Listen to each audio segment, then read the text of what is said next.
I did not decide to become an architect until my art teacher took me to one side and said, "You have talent, kid, you need to be an architect."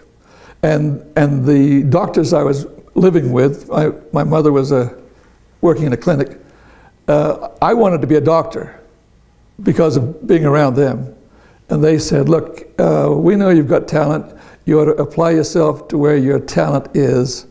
And so that was the driving force, really. How did you move from Perth, Western Australia, through school to land in Logan? It's a long story, but the short version is I met a girl from Logan, Utah, in Sydney, and followed her home, and we were married, and 7 kids, 24 grandkids, and 3 greats later. I went to school at the Perth Technical College. There was a university that didn't have an architecture school, and there was a technical college that had a good architecture department, and it was a 5-year course, which I thought was an excellent course because it was 3 years full-time and 2 years part-time. So I got to work 4 days a week, go to school 1 day a week, and 2 nights a week, So I had the practical experience at the same time we were doing the professional experience. My design teacher was a woman, and that was unusual. She was the first licensed architect in Western Australia, and she was licensed in the 20s. And she was fabulous, as I look back on it now, especially as I think about design thinking and learning by doing. She was wonderful. In the first three years, she was, we feared her. In the last 2 years, we loved her, We feared her because she dumped one design assignment on top of another design assignment, and then we'd give you a 1-hour design assignment on top of all that, and we had no idea what we were doing until we learned by doing, sort of like riding a bicycle, You can't tell someone how to ride a bicycle. You can coach them if they trust you. And we trusted her. The state paid for my education. I got a scholarship, but I had to work for them for 4 years after I graduated. That was the plan. But I only worked 1 year for the state after I graduated. And then I had joined the LDS Church in the middle of this when I was 20. And I got called on a mission as an architect for the church. And so I worked in Sydney for almost 2 years. And I also lived close to the harbor where the Sydney Opera House was being built. So that was a wonderful experience, just to be able to follow that, After I finished working for the church, I was engaged to my wife before she left. She was there for 6 months, working in a hospital as a dietitian. She went around the world with her mother for 8 months. And when she got back, I got a tourist visa, came to the States, and we got married 6 weeks later. And I thought that I owed it to my wife to spend a little time in her community and get to know a few people. And so I applied for a job at, it was then known as G. Eugene Haycock and Associates. And it was a family business that had been in business since 1892. Wow. We think it's the longest continuously operating architectural firm west of the Mississippi, at least, And what Gene Haycock liked about my experience was that I had a lot of experience with off-form concrete. There's not a lot of lumber in Australia, it's all masonry, And he had just got the commission to design the USU football stadium. And he wanted to do it out of off-form concrete. And so he asked me, "Have you ever done anything with off-form concrete?" And I said, "Matter of fact, I have.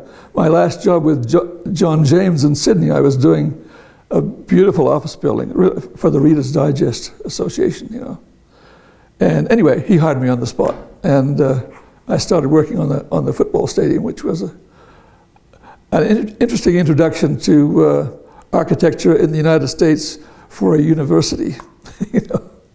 You know who Bruce R. McConkie is? He was the mission president in Australia when I joined the church. And he knew my wife, and when he was leaving Australia, he told me to come visit him. And I went to visit him, and he said, "What are your plans?" And I said, "Well, we're getting married in a few weeks, and then we're going to get some professional experience for about 5 years, and then we're going home." And he looked at me and he said, "No, you're here for good." And I said, "No, I don't think you understood." So I went through that again, and he said, "No, Tony, you're here for good." And he was prophetic, I mean, I had no intention of staying, but one thing led to another in terms of work experience, and in 1970, things were bad in Utah. And he didn't have enough work to keep me busy, and I thought, well, I ought to maybe look around. And in 1969, CRS, Caudill Rowlett Scott in Houston, Texas. They were a firm of about 350 people specializing in architecture for education at the time. And I wrote them a letter, and they invited me to come down for an interview while they were firing people, which was kind of an interesting experience. But I met Bill Caudill, who was probably the premier architect, as far as I was concerned, in the United States. He was the dean of the College of Architecture at Rice University. And he interviewed me. He said, "I see that you're from Utah. Are you a Mormon?" And I said, "Yes, sir. Is that going to be an impediment?" And he said, "Not at all. We've got some Mormons working here, I'm sure, and they're good employees." He said, "But let me tell you something. I can hire any architect I want in the United States. I can get the best and brightest students from any college. But some of them aren't worth a damn." Then he went into a litany of all the human problems that people have. I've got some guys who can't hold their liquor, play around with other guys' wives. He went on and on and on, all the human failings, He said, "Let me tell you something, son. What I'm looking for are good guys who know their stuff in that order." And that's been a mantra of mine with my staff for years, I don't, you might be a great architect, but if you're not a good human being, you're not going to fit in here, So that's been really important, a lesson learned, as a young architect. So did you go to work for them? No. They really didn't offer me a job either, And I met a young architect down there who was working for CRS in their hospital design division. I was trained in hospital design in Australia. That was my thing with the government, And his name was Michael Henderson, who had worked for this firm in 1961 when he was a student at USU.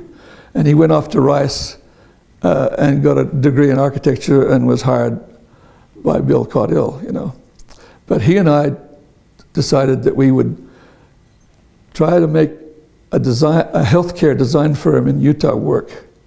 And in 1973 he came, and we did. We started Design West Health Facilities, Inc., which was really successful. And one of Michael Henderson's partners, associates in HKS, went off to become the healthcare design leader at HKS Architects in Dallas. And when we got our first hospital, they sent us 2 employees for 3 months to help us produce that hospital. And we've had a relationship with them that lasted for at least 30 years, And the only reason we incorporated was that I talked to Gene Haycock and said, Gene, when you send me out on a job to meet a school board, the first thing they ask me is, "Where's Haycock?" we need is a company that doesn't have a personal name in it, so that people don't ask me where the boss is, you know. So in 1971 we started, and Gene Haycock, like other old architects, couldn't stand the change and the legalities. You know, we never had contracts when I started. In fact, when I presented a contract to the superintendent of the Cache County School District for the first time, he said, "Tony, if I have to sign that, we will never do business again." All business was done on a handshake. And Gene couldn't stand the litigation, you know, the whole having to have insurance, you know.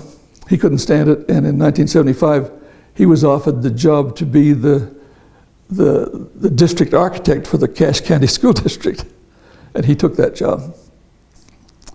And so we reorganized, and we had two corporations. I was the president of one, and Michael Henderson was the president of the other. We merged that very soon after. It wasn't making sense, you know. But we did hospitals until 1985, when we lost 3 partners in a plane crash. It was tragic. That was tragic. That was what we say in this company is that we are survivors. And there's been lots of ups and downs, you know.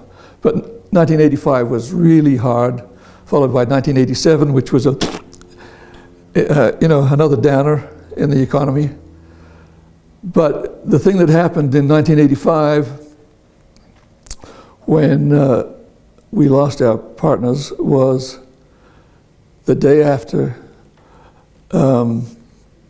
Ron Skaggs, the president of HKS, flew up to Logan, put his arm around me and said, "Don't make any fast moves. The entire resources of HKS are behind you." And that was a wonderful professional thing, you know. And we made it. And we made it through the next downturn. I mean, it was hard. We let half our people go, you know, and... What did you learn through that process? What I learned through that process is to keep going. We lost Richard Clyde, who was our education, and my best friend. It was hard. I was focused on healthcare, while my partners were focused on education facilities. I got into student housing and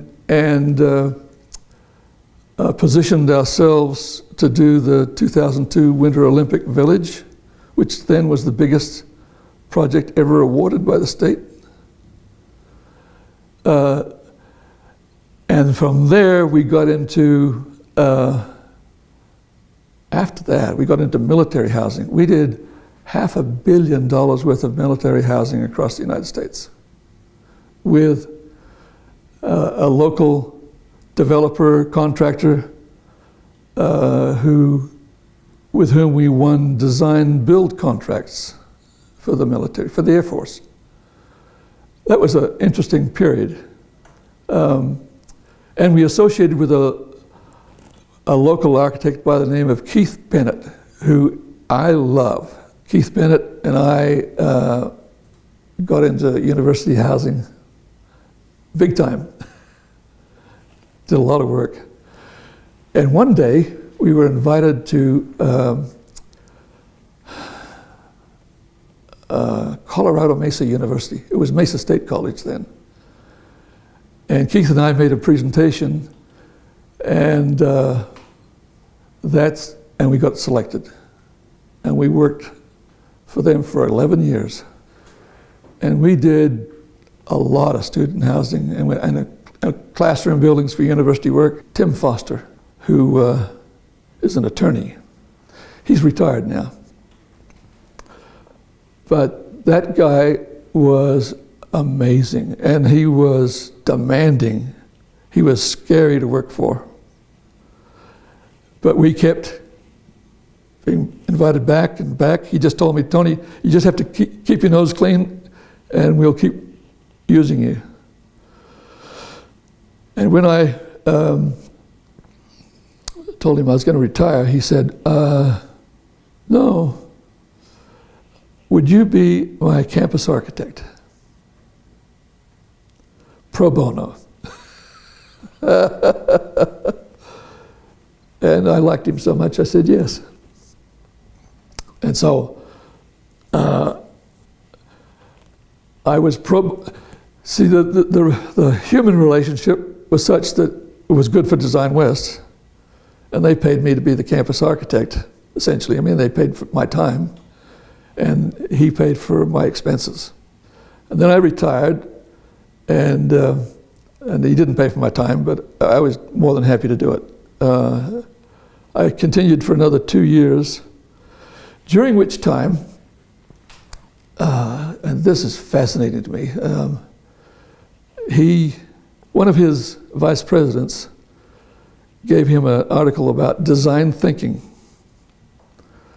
And the article was really about Stanford's design school, D School, which had started in 1969, which was the same year that HKS came out with their problem-seeking, problem-solving techniques, and they're designed by team that we adopted.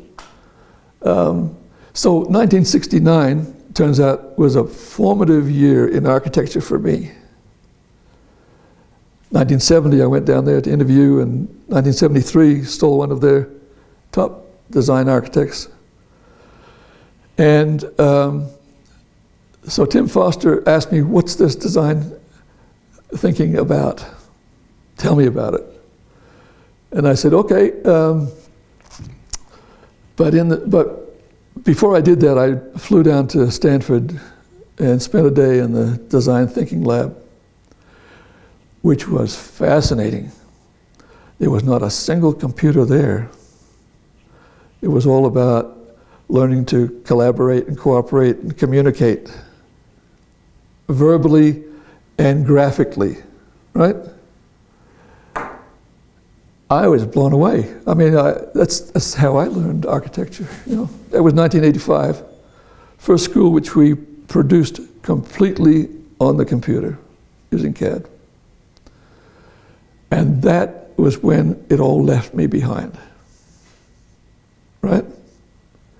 I tried to learn CAD, but I was the marketing man. You know, I was managing and marketing, and not in production. And so I got left behind. When I would pull out a drafting board and start doing some things, people would come and watch me. How do you do that? With a parallel rule and set square, you know? So I got left behind, and I've kind of regretted that I didn't take the time, but there were plenty of others who had that capability. I always admired the Abravanel Hall. I just thought that was gorgeous. You know, I don't think that one of our goals was to become a good design firm. I don't think we quite got there. You know, we've done a lot of good design that our clients are very happy with, but that was never our objective, frankly. And what was your objective? Our objective was to have a firm that we were happy with, that served our needs first, made us feel good, but also made our clients feel good. So it was always it's about us, you know? In fact, one of the great lessons that was taught to me by my own partner, Richard Clyde, he came to me one day and said, look, He did a wonderful elementary school down in St. George. It was a marvelous school. His clients loved it. Then they did a middle school and they didn't even invite him to propose for it. And he came to me almost in tears saying, why do we do this? I've just busted my buns for a school that's got all kinds of awards, National Energy Awards, and they didn't even invite me. And it was sort of like an epiphany to me, you know. I said, Richard, this is the rule. You do your best for yourself, for your own self-respect. You don't do your best for your client. If you do your best for your own self-respect, your client will be well served. But don't do your best hoping to get rewards from a corporate client or a school board, because they're fickle. I think the good message for young people starting in the business today is old guys like myself have loved being an architect. Just loved getting up in the morning to go to work. Even when I remember writing about this, even when I was 75, I loved getting up to work on a proposal for a project that we didn't win. It was just satisfying. And for young people, they need to understand that this, I've always told young people this, architecture is such a wonderful profession. It's so broad. There's so many pieces to it that anyone with half a brain can find a niche in which they can be successful and happy. That's the thing that I tell people. I loved it all. From marketing to design to construction documents to working in the field, I loved it all.